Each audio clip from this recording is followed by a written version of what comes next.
Que a graça e a paz do nosso Senhor Salvador Jesus Cristo seja com toda a igreja. Para mim é uma grande alegria estar aqui novamente e eu gostaria de aproveitar a oportunidade de, uma vez ainda, agradecer ao Conselho da Igreja Presbiteriana Bereia de ter me convidado, me dado essa oportunidade, essa abertura, de poder trazer um pouco da nossa experiência e mostrar para os irmãos aquilo que nós temos feito, temos desenvolvido, os desafios que nós temos e encorajar os irmãos a orar por nós e continuar nessa luta, nessa missão, nesse propósito de revitalização de igrejas naquele contexto, no contexto europeu. Nós pensamos muitas vezes que a Europa já é cristianizada e que não precisa mais, mas é bem pelo contrário, nós temos uma carência muito grande, sobretudo de ministros, de verdadeiros ministros. Talvez essa seja a maior carência que nós possuímos no nosso contexto hoje. Para os irmãos terem ideia, já faz 7 anos que nós estamos trabalhando lá. Eu sou membro eu sou membro delegado da união da nossa denominação dentro da Faculdade de Teologia e no Conselho de Administração. E em 7 anos eu só vi 3 candidatos ao ministério na nossa faculdade. Só 3, em 7 anos. Aqui no Brasil nós mandamos assim 100 todos os anos para os nossos seminários. Uma centena, mais de 100. E lá realmente a situação é muito complicada. Para os irmãos conhecerem um pouco mais de Marsella, nossa cidade, nós temos o privilégio de ter um seriado na Netflix. Eu não estou fazendo propaganda, a Netflix não me paga nada, mas se os irmãos quiserem um pouco do contexto de Marsella, o que é a cidade de Marsella? É o seriado lá da Netflix, ele retrata bem. Aí os irmãos vão falar assim, mas André, ele é pesado. Bem-vindo a Marsella. É aquilo mesmo. É pesado mesmo. Então, irmãos, para quem quiser compreender um pouco melhor a cultura marselhesa, ou bater no Google mesmo, assim, Conexão Marsella, os irmãos vão ver o que significa Conexão Marsella. A rota de drogas que entra da América Latina para dentro da Europa. E toda a máfia que está organizada nessa cidade. Tão maravilhosa, tão bendita, tão bonita, mas é tão corrupta, bem mais corrupta que o Brasil, diga-se de passagem. Bom, mas deixamos isso de lado, porque o que nos interessa nesta noite é a palavra do nosso Senhor. E como eu prometi, vamos dar continuidade à nossa pregação da parte da manhã. Se o irmão não veio, se a irmã não veio, não participou, que pena, mas glória a Deus que existe YouTube. Então, os irmãos são convidados a olhar lá a pregação depois. Mas não tem problema também, porque a minha pregação, os irmãos vão entender da mesma maneira, não tem problema nenhum. Eu convido os irmãos a abrirem a carta de Paulo aos Filipenses, capítulo 2, mas não o versículo 5 ao 11, como nós meditamos nessa manhã, mas os versículos 19 até o versículo 24. Se na parte da manhã nós vimos da morte à glória, hoje, agora à noite, nós veremos a missão da igreja. Então, Filipenses, capítulo 2, versículo 19 até o versículo 24.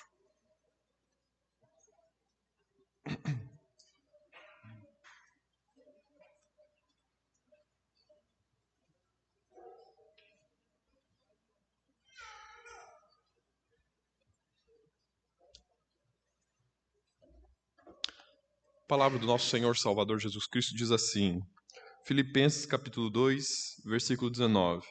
E espero no Senhor Jesus, que em breve vos mandarei Timóteo, para que também eu esteja de bom ânimo, sabendo dos vossos negócios, porque a ninguém tenho de igual sentimento que sinceramente cuide do vosso estado, porque todos buscam o que é seu e não o que é de Cristo Jesus.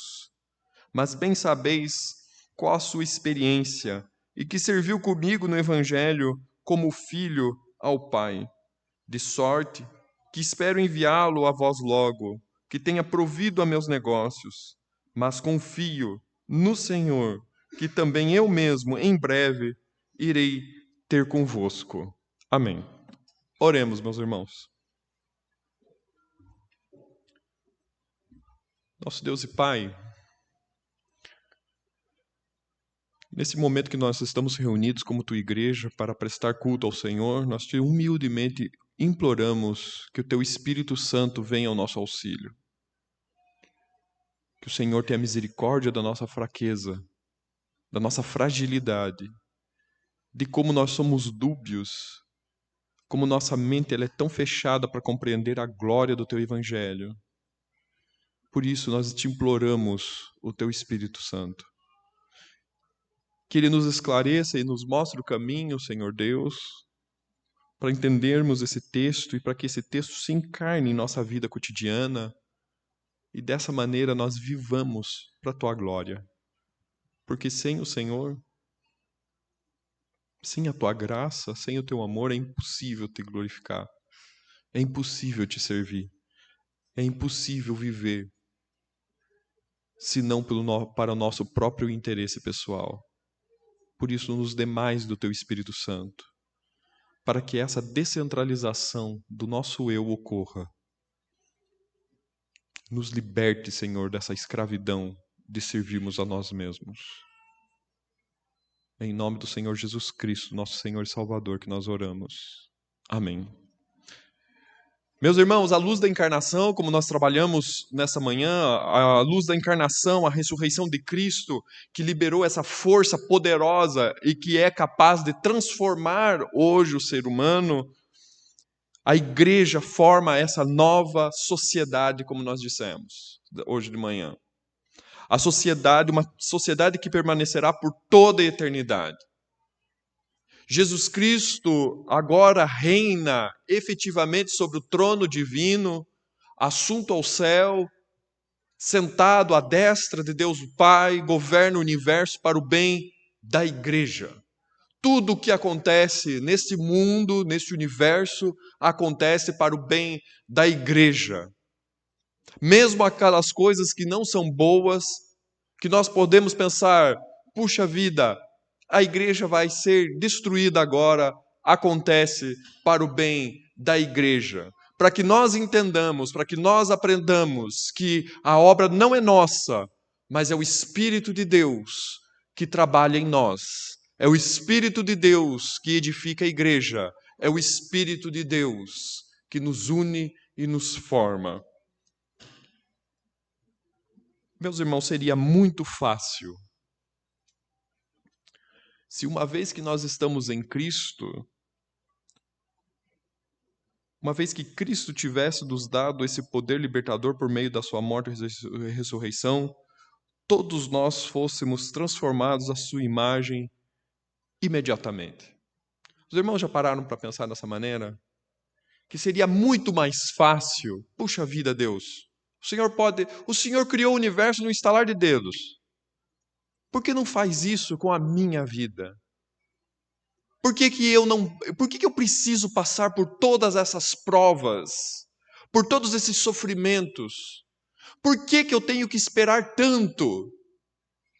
Não seria mais fácil simplesmente, num estalar de dedos, redimir toda a sua criação? Não seria mais fácil Deus, num estalar de dedos, nos santificar e nos tornar plenamente santos? Por que nós devemos ficar ainda vivendo essa vida puxados entre essa carne maldita que nos sempre é a inimizade contra Deus e esse desejo que todos nós agora possuímos de aspirando pelas coisas do alto? Por que que Deus permite ainda que nós vivamos essa vida o tempo todo espremidos entre duas forças tão poderosas? Não seria mais fácil simplesmente acabar com tudo isso? Formar a igreja, uma igreja de santos verdadeiramente e não de pecadores, como todos nós somos, como nós vimos aqui no texto bíblico? Isso seria muito egoísmo da nossa parte. Esse é um pensamento egoísta que eu estou mostrando. Porque da mesma maneira que a primeira pessoa da Trindade teve seu ministério todo ao longo do Antigo Testamento, a segunda pessoa da Trindade teve seu ministério durante seus 30 anos, 30 e poucos anos de encarnação. Agora é a hora do ministério da terceira pessoa da Trindade, o Espírito Santo, que mora em nós. É, portanto, esse é o tema que eu gostaria de trabalhar com os irmãos nessa noite. A missão da igreja. Porque é justamente o ministério da terceira pessoa da Trindade que está operando agora em nossas vidas, através da igreja. E o que é o ministério da terceira pessoa da Trindade? É reivindicar, é legitimar toda a glória e soberania de Deus por toda a criação. E isso é um ponto importantíssimo que nós temos que entender na nossa vida cotidiana, porque nós pensamos a obra do Espírito Santo como algo moral, que eu tenho que parar de cometer pecados morais simplesmente. E a obra da terceira pessoa da Trindade vai muito além da minha vida moral e ética. A obra da terceira pessoa da Trindade é reivindicar toda a glória, legitimar a soberania da segunda pessoa da Trindade sobre toda a criação, aperfeiçoar toda a criação divina para a eternidade. Essa é a obra do Espírito Santo em nossas vidas. E nós, como templos do Espírito Santo, nós somos o meio que isso será feito. É por isso que Deus não resolve a nossa vida com um toque de uma varinha mágica, mas de uma profunda transformação interna e externa da existência humana, em todas as suas dimensões, a fim de construir realmente uma nova sociedade. E é justamente essa nova sociedade que nós veremos essa dimensão comunitária de uma nova relação estabelecida em uma vez pela morte e ressurreição de Cristo, que é o novo paradigma que nós temos, a força pela qual nós podemos viver de uma nova maneira. É isso que a terceira pessoa da Trindade está fazendo. E é isso que eu convido os irmãos a ver nessa noite e analisar esse texto que nós acabamos de ler, que vai se desdobrar em 4 etapas. Bem que esse argumento de Paulo ele vai continuar, nós lemos até o versículo 24, mas o argumento de Paulo vai até o versículo 30, mas nós ficaremos hoje até o versículo 24. Em primeiro lugar, eu convido os irmãos a verem no versículo 19 a preocupação pastoral de Paulo com a igreja dos Filipenses. Em segundo lugar, nós iremos ver a renúncia de si mesmo, característica da atividade pastoral e missionária, nos versículos 20 e 21. Em terceiro, uma terceira etapa do nosso texto, Paulo vai chamar a nossa atenção para a nossa maturidade espiritual e, sobretudo, vai empregar o exemplo de Timóteo, no versículo 22. E, finalmente, a quarta etapa dessa argumentação de Paulo é o versículo 23 e 24, onde nós vamos entender a abnegação do próprio apóstolo. Dessa forma, irmãos, a partir do momento que nós entendemos o argumento do apóstolo Paulo nesses versículos que nós acabamos de ler, nesses 5 versículos que nós acabamos de ler, caminhando com ele nessas etapas, nós poderemos chegar à conclusão desse texto e ver a maneira pela qual o Espírito Santo, a terceira pessoa da Trindade, está agindo em nossas vidas hoje.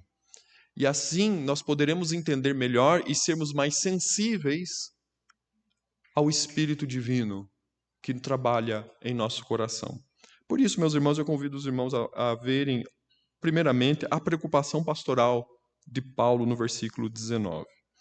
Desde que Paulo teve que deixar a comunidade por causa da perseguição, como eu já falei para os irmãos, Paulo teve que deixar os filipenses porque ele foi perseguido na cidade de Filipos, então ele fugiu Ele fala que ele deseja ver os filipenses, e historicamente nós sabemos que ele não vai ver os filipenses.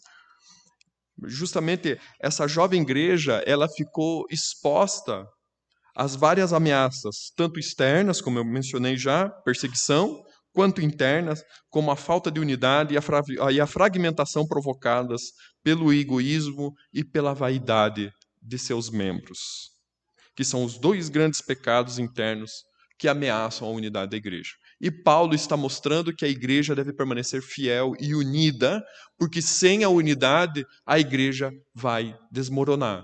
Ela é uma presa fácil para os falsos ensinos, para os falsos mestres. Ela é uma presa fácil para as tentações do mundo, para a perseguição externa que o Estado, no caso aqui, o Estado romano estava fazendo contra a igreja. Então, Paulo está preocupado com a comunidade. Paulo está preocupado com a unidade dessa comunidade.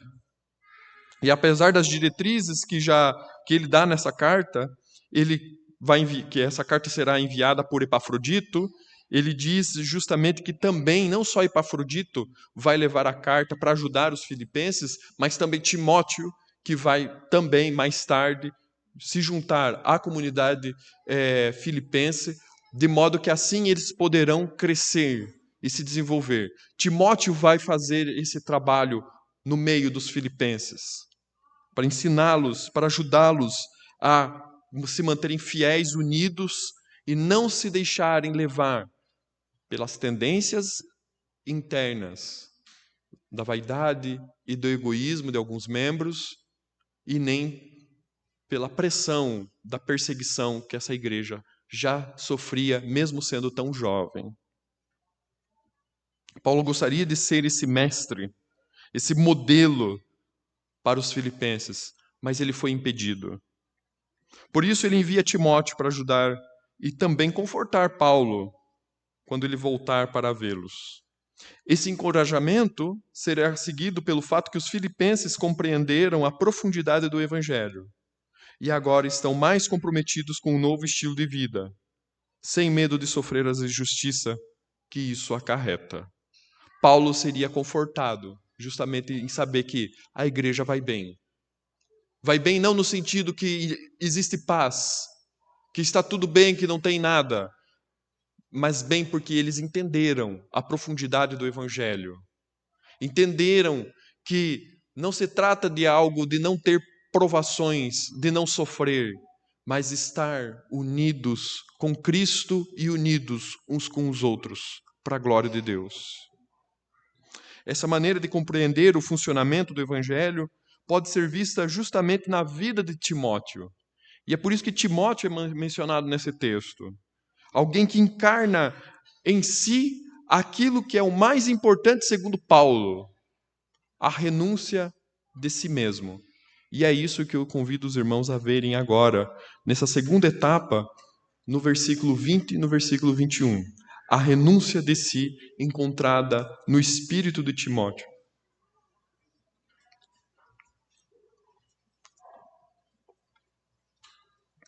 E vejamos, irmãos, que Timóteo, ele foi escolhido não porque ele tem qualidades admiráveis como pastor, mas porque ele alcançou o que é necessário para realmente ajudar os filipenses. Ou seja, ele não tem interesse em si mesmo. Esse é o ponto fundamental. Ele não busca os seus próprios interesses. Ele busca o progresso dos filipenses. Paulo envia Timóteo em missão porque Timóteo é o único que não pensa no seu bem-estar pessoal.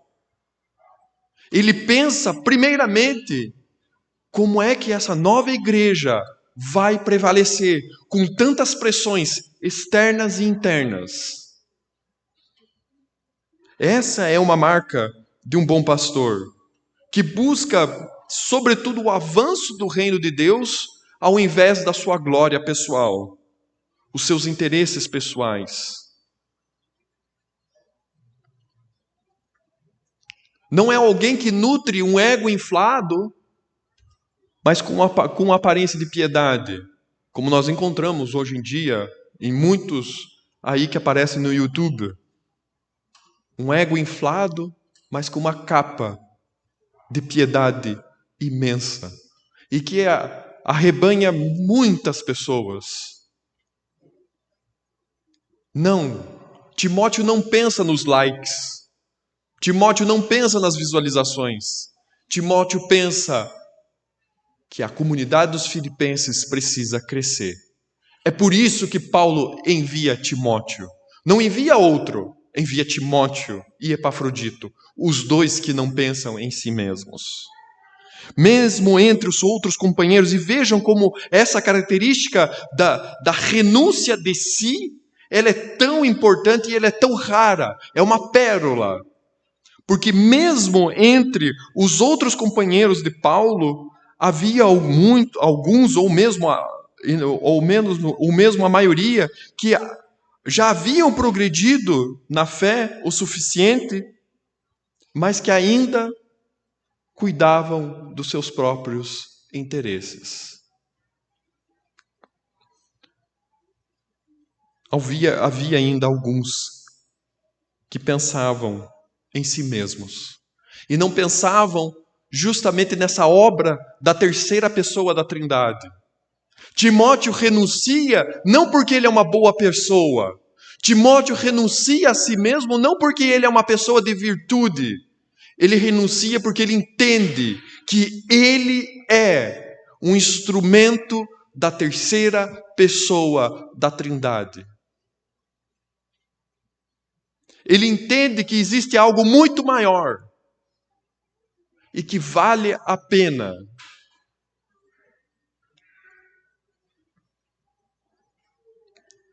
Os outros companheiros de Paulo menciona mesmo no texto, eles ainda estavam cuidando dos seus próprios interesses. Não haviam percebido que o propósito dessa existência, nessa existência que nós estamos vivendo agora, dessa realidade, é a renovação de todas as coisas, a imagem de Deus na vida pessoal de cada um de nós. O objetivo da nossa vida, meus irmãos, não é que nós sirvamos a nós mesmos, mas é que nós floresçamos segundo o propósito de Deus para nós. É por isso que o Espírito Santo está trabalhando em nossos corações. É por isso que o Espírito Santo mora em nós. Não é para que nós sejamos boas pessoas, pessoas de virtude, simplesmente, mas para que nós manifestemos a glória divina. Pois o Espírito reivindica a glória de Deus de todas as coisas. Tudo deve glorificar a Deus. Isso é a vida de santificação.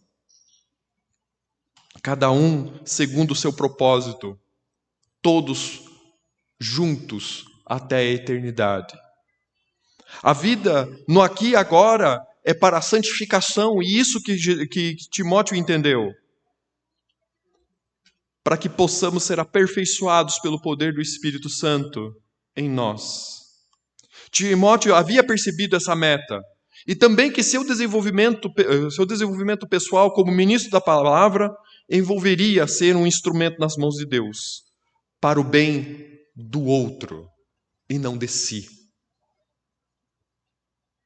E aqui está o ponto do Evangelho. A grande ruptura que o Evangelho trouxe em todas as sociedades e que formou aquilo que nós chamamos hoje de sociedade ocidental. Parar de pensar em nós mesmos e pensar no outro. Amar mais o outro que a nós mesmos. Primeiramente, considerando que Deus é o outro, que está além de mim, e reconhecendo a imagem do Criador no outro que está diante de mim. Pois aquele que não consegue amar o homem, o próximo que está diante de si, não consegue amar a Deus. Esse é um argumento do apóstolo João. Essa é a grande ruptura do Evangelho, do Novo Testamento. O grande aporte do Evangelho, o grande aporte do Novo Testamento para a nossa sociedade é justamente que nós não pensamos mais em nossos próprios interesses, mas nós pensamos nos interesses do outro. Nós amamos mais o outro do que nós mesmos. E Timóteo tinha visto isso. Eu gosto de uma frase célebre de Calvino. Calvino ele diz assim que o amor ao próximo, quanto mais nós, é o paradoxo do amor, quanto mais nós amamos o outro ao invés de nós mesmos, encontramos ali a felicidade. Quer ser feliz, meu irmão? Quer ter alegria na sua vida? Sirva o outro. Pare de pensar em si mesmo. Essa é a lógica do Evangelho. Quer ter sucesso na sua vida? Quer satisfazer o teu próprio eu? Mate esse eu. Sirva o outro. Se dê, se entregue. Porque justamente saímos da lógica humana e entramos na lógica da terceira pessoa da Trindade. Timóteo havia percebido isso. É por isso que é ele o enviado. Ele é o missionário de Paulo para cumprir essa obra no meio dos filipenses. É por isso que ele se entrega para cumprir a sua missão. Quando percebemos que estamos em um processo de santificação, não apenas para nos livrarmos do mal, mas para legitimar o senhorio de Deus em todas as áreas de nossa vida, nós nos despojamos dos nossos interesses pessoais e começamos a cumprir a nossa missão, o nosso chamado enquanto igreja. Mas qual é, então, o seu chamado? O que o Espírito de Cristo te chama para fazer? Para que você enriqueça a vida dos outros ao teu redor hoje, meu irmão, minha irmã. Qual é o teu chamado? E é justamente quando nós buscamos responder essas perguntas em nossas vidas pessoais, é que nós entendemos qual é o nível da nossa maturidade espiritual. É aqui que nós sabemos se ainda nós estamos bebendo leite ou se aqui nós estamos prontos para provar coisas mais densas. E é esse ponto que eu gostaria de chamar a atenção dos irmãos agora, nessa terceira etapa da maturidade espiritual que nós encontramos no versículo 22. E nós vemos que Timóteo havia alcançado essa maturidade espiritual. Apesar da sua relatividade. Nós normalmente entendemos que Timóteo era jovem, provavelmente alguém com alguns 30 e poucos anos, 40 anos, que é a idade jovem para o pessoal do Novo Testamento, isso é um pouco a juventude.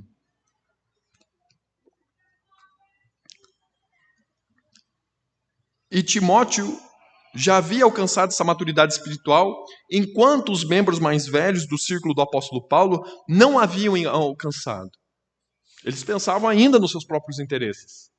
Não pensavam no interesse do reino. É por isso que Paulo enfatiza o fato de Timóteo ter sido tão provado, passado por tantos sofrimentos, sido provado por Deus, tentado pelo diabo. Por ter sido provado, ele se tornou mais eficaz no serviço da igreja. Por isso, irmãos, entendamos que as provas que a vida nos dá, as provas pelas quais Deus nos faz passar, não são nada mais, nada menos que Deus nos amolando para que nós nos tornemos eficazes no seu serviço. É isso que Deus está fazendo em nossas vidas. É por isso que Deus não resolve os nossos pecados, as nossas vidas, como num passe de mágica. Mas Ele permite e nos conduz por situações, de modo que assim nós cresçamos e aprendamos o que é realmente servir a Deus.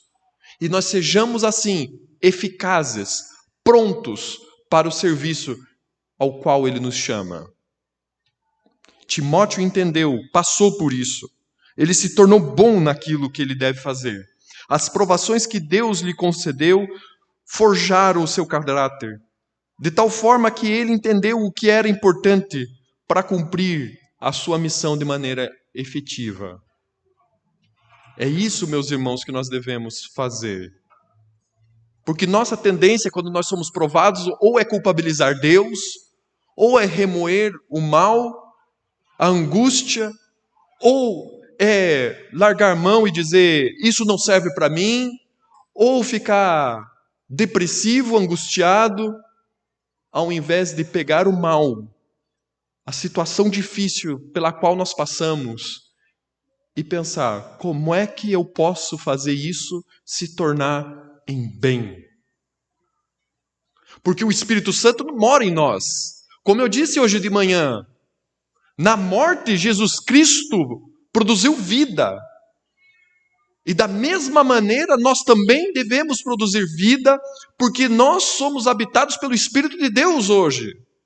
Quando nós somos perseguidos, quando nós passamos por dificuldades, quando nós passamos por provas, é ali que nós devemos produzir a vida e o bem e a glória de Deus. Porque ali nós reconheceremos que não é mais nós que agimos, mas é o Espírito de Cristo que está em nós. Quando somos fracos, aí que nós somos fortes. É da diversidade que nós devemos tirar a nossa força para continuar, para lutar e assim cumprir o chamado que Deus tem para cada um de nós. Timóteo foi provado. E agora os filipenses se beneficiarão de alguém com essa característica. Vejam que uma igreja inteira vai se beneficiar pelo caráter moldado, forjado de Timóteo. Eles terão a oportunidade de receber a instrução necessária para alcançar a maturidade deles também. Essa maturidade os capacitaria a compreender o propósito do Evangelho, ajudando-os a reconhecer os dons e as habilidades que cada um possui, para que possam ser mais bem desenvolvidos, bem utilizados para o crescimento do reino de Deus. Igreja, meus irmãos, não é simplesmente um grupo de pessoas que se reúne no nome do Senhor Jesus Cristo. Nós somos um grupo de pessoas que nós estamos lutando. Nós estamos inseridos num plano eterno. Nós fazemos parte de algo muito maior do que nós. Muito maior do que nós. E que nós não fazemos a dimensão daquilo que Deus está fazendo neste mundo. Não pense que vir no domingo de manhã ou vir no domingo à noite para cultuar a Deus é algo ordinário e habitual que a gente faz. Esse é o ato mais revolucionário que existe do ser humano.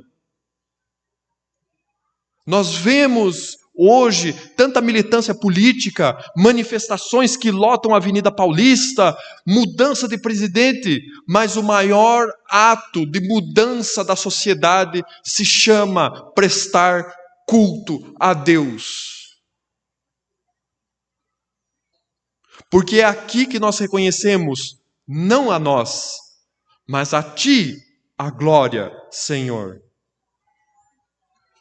É na vida de comunhão que nós aprendemos o que é o amor. E meus irmãos, quando nós queremos aprender a amar, Deus nos dá pessoas difíceis.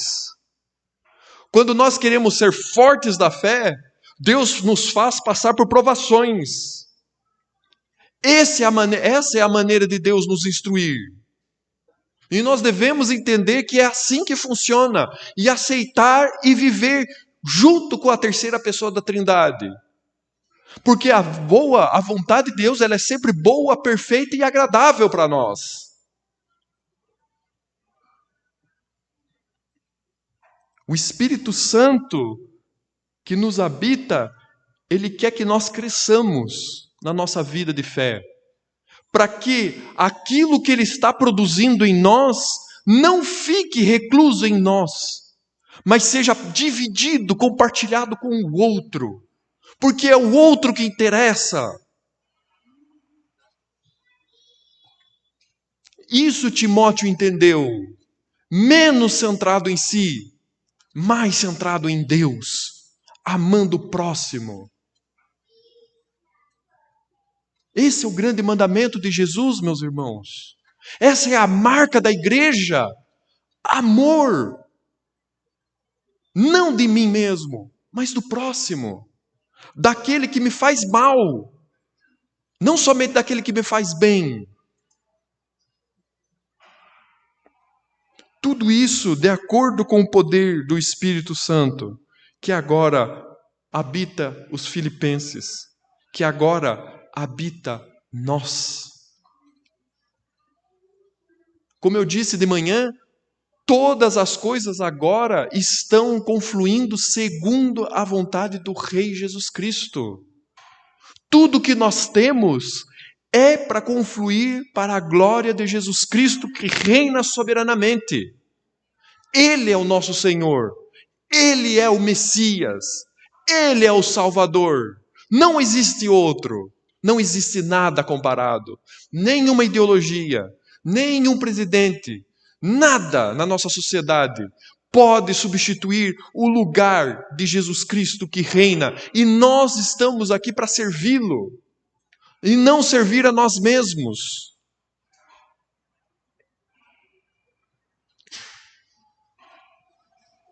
Timóteo é justamente essa imagem para que nós possamos ter um modelo, para que nós possamos ver, para que nós possamos entender de uma maneira clara o que é viver sem ser para os seus próprios interesses. Timóteo estava sempre pronto para ajudar o apóstolo Paulo em tudo, tanto que ele o deixou para se juntar aos filipenses. Vejam só, Timóteo amava tanto Paulo, Paulo amava tanto Timóteo, que ao invés de ficar unidos, juntos, não, vamos trabalhar para a glória de Deus. Paulo, você não pode ir lá, eu vou no teu lugar. Não tem problema. Nós vamos nos encontrar depois. Não tem problema.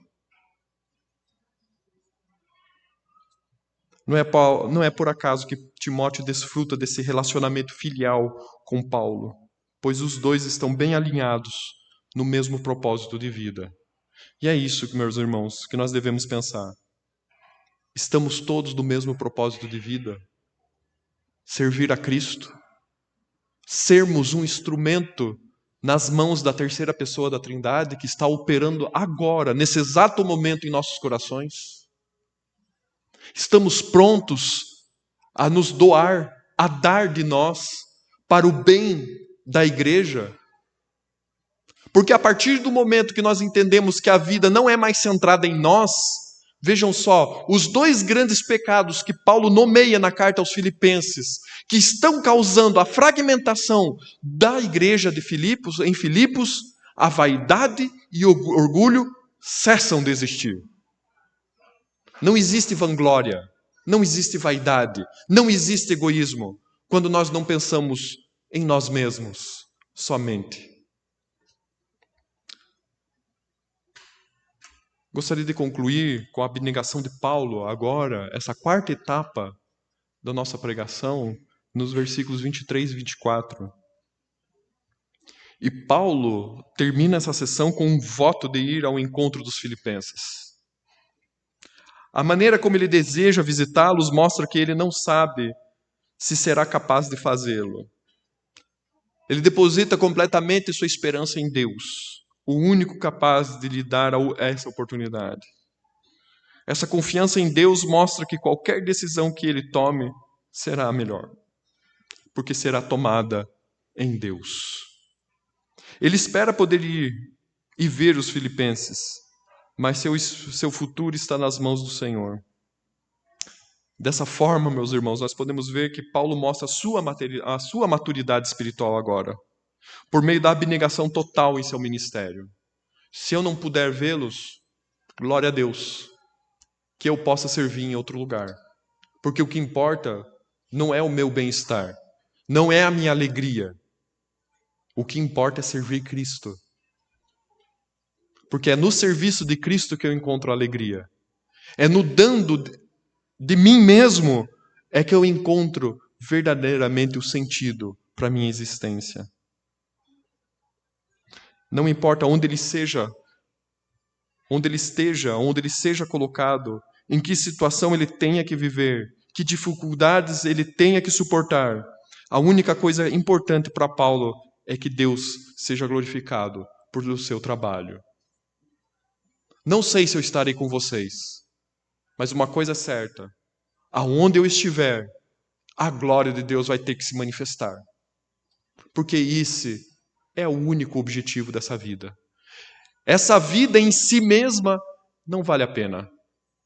Até depois, Paulo mesmo vai dizer que ele vai ter, na carta aos Filipenses, no capítulo 3, ele vai dizer que as coisas desse mundo ele tem como perda pela glória do conhecimento de Jesus Cristo. Porque essa vida em si mesmo, meus irmãos, não vale a pena. Só vale a pena se estiver centrada em Cristo Jesus. Para concluir essa pregação, meus irmãos, gostaria de lembrá-los que nós todos estamos em um processo no qual o Espírito Santo nos santifica para que possamos alcançar o objetivo de nossa existência, que é glorificar a Deus. Esse é o objetivo da nossa vida.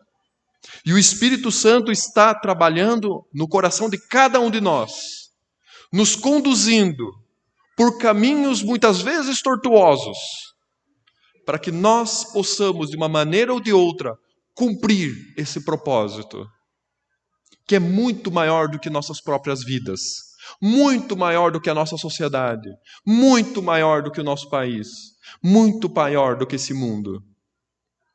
Dar glória a Deus não é um ato de simplesmente ir ao culto no domingo ou de participar das atividades da igreja, mesmo se tudo isso é muito importante, mas de cumprir a vontade de Deus na nossa vida diária, vivendo de acordo com um novo princípio de vida, o Evangelho, segundo um poder que foi liberado através da morte e da ressurreição de Jesus Cristo, o Espírito Santo que mora em nós. É por isso que a igreja existe, para nos fornecer os meios pelos quais nós floresceremos. Entendamos a comunidade cristã como a comunidade onde nós encontramos a palavra, onde nós encontramos o sacramento, onde nós fazemos as ligações, as relações pessoais que nos permitem crescer enquanto pessoas. Entendermos nós mesmos de uma maneira muito mais clara, objetiva, de modo que nós possamos deixar o mal de lado, abraçarmos o bem e a justiça de Cristo, servindo um ao outro para a glória de Cristo.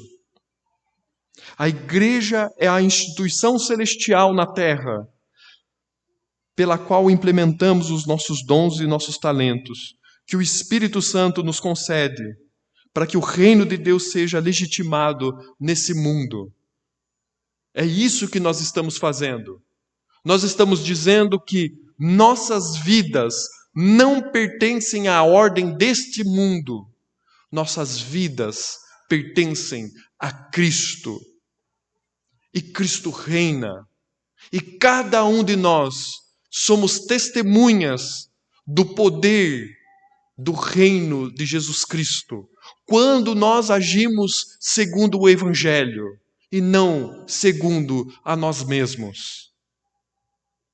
Quando você estiver lá no seu trabalho, meu irmão e minha irmã, quando você estiver na sua casa, no seu meio familiar, pouco importa onde você estiver, se você agir segundo o Evangelho, você está legitimando o senhorio de Cristo, a soberania de Deus na sua vida, mostrando para aquele que não conhece Cristo que é possível viver de uma nova maneira, viver próximo de Deus e não na desesperança de um fim que como é a morte. Na igreja nós servimos uns aos outros e dessa forma ocupamos nosso lugar no plano de Deus. Isso envolve uma jornada de vida, de amadurecimento na fé, despojando-nos de nós mesmos, vivendo no poder do Espírito de Deus. Claro, é óbvio que teremos dificuldades na vida, dificuldades uns com os outros, mas a igreja nos fornece o ambiente no qual nosso caráter será forjado, esculpido, muitas das vezes, pelo conflito uns com os outros, para que sejamos mais eficazes no serviço de Deus.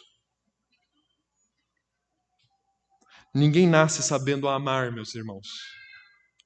Amor é algo que nós aprendemos sendo expostos às pessoas que nos levam aos nossos limites. Jesus amou durante toda a sua vida, mas só vemos realmente seu amor quando ele foi dilacerado numa cruz por nós. E é justamente isso que nós iremos celebrar agora com o sacramento da Santa Ceia. A expressão máxima do amor de Jesus Cristo por nós, seus inimigos. E nós tomaremos essa ceia.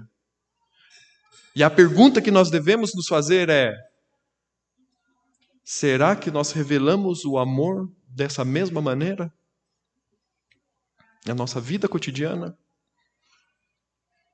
Será que estamos prontos a sair da nossa zona de conforto e nos doarmos mais para o bem?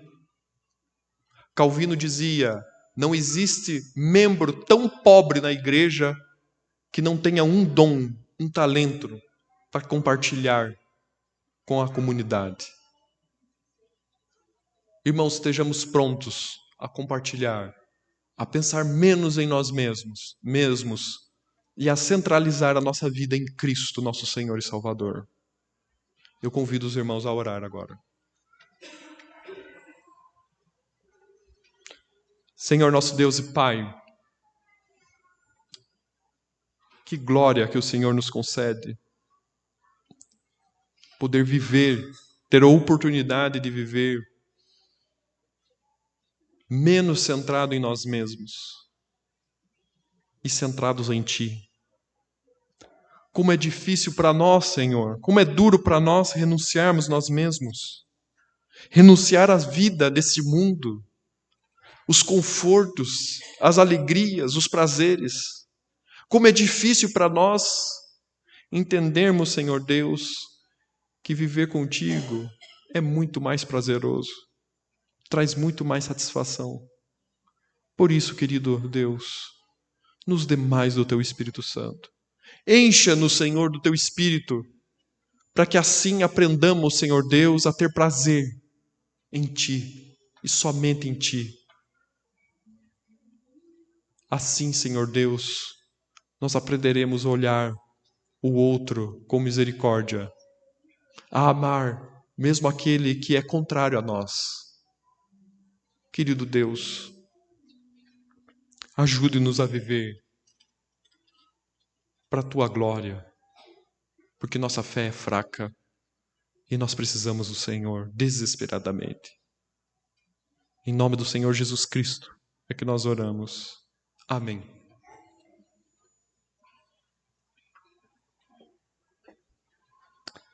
Irmãos, como é um dia especial, um domingo em que nós estamos